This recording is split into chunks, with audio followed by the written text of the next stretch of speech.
अस्सलाम वालेकुम। मेरे चैनल कुकिंग द फ्लेवर्स में और जायकों की दुनिया में आपको खुशामदीद। आज हम बनाने जा रहे हैं रक्षाबंधन स्पेशल खीर। ये खाने में बहुत ही मज़ेदार और जायकों से भरपूर है। इसे मैंने जब भी बनाया है मुझे हमेशा कॉम्प्लीमेंट मिला है। तो चलिए बिना टाइम वेस्ट किए बनाना शुरू करते हैं रक्षाबंधन स्पेशल खीर।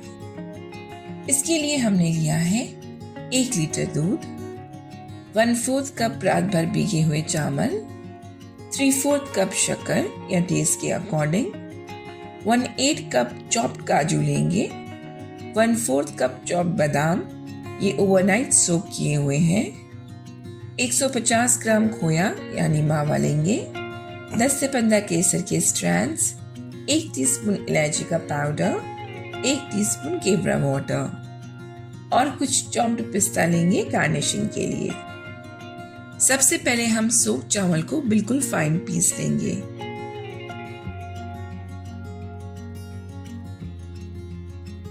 देखिए इस कंसिस्टेंसी में। अब हम दूध को बॉईल कर लेंगे। अब हम इसमें केसर डालेंगे। केसर के और अच्छे रिजल्ट्स के लिए आप केसर को ओवरनाइट थोड़े से दूध में सोक कर सकते हैं। अब इसमें शक्कर डालेंगे और शक्कर को डिसॉल्व होने तक पकाएंगे।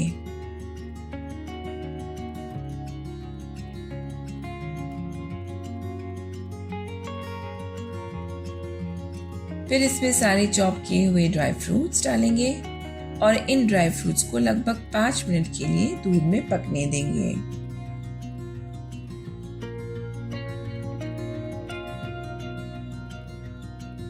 अब खीर में पिसे हुए चावल धीमे धीमे डालेंगे और खीर को चलाते रहेंगे ताकि चावल की लम्स ना पड़े। यहाँ पे एक इम्पॉर्टेंट चीज का ध्यान रखिएगा कि पिसे चावल ज्यादा थिक ना हो वरना लम्स पड़ सकते हैं। इसमें दूध या पानी डालकर थोड़ा वाटरी कंसिस्टेंसी का कर लीजिएगा। इस वक्त इसमें इलायची पाउडर और थोड़ा सा केवड़ा डालेंगे।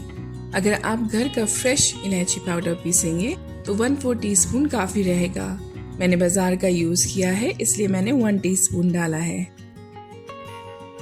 अब आधा खोया इस वक्त खीर में डालेंगे और खीर को 15 से 20 मिनट गाढ़ा होने तक पकाएंगे।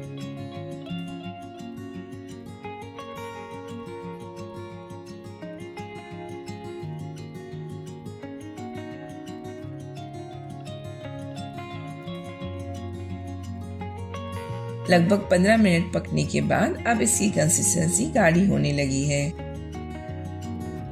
अब हम इसमें बचा हुआ खोया डालेंगे।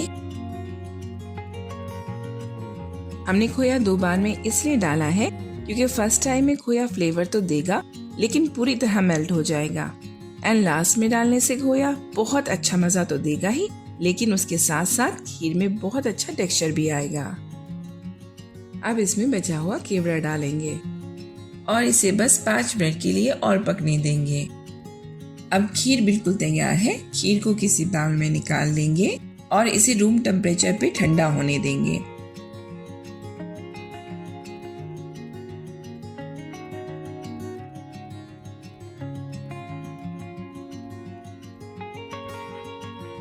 ये रूम टेम्परेचर पर आ गई है। अब इसे फाइनल टच देंगे।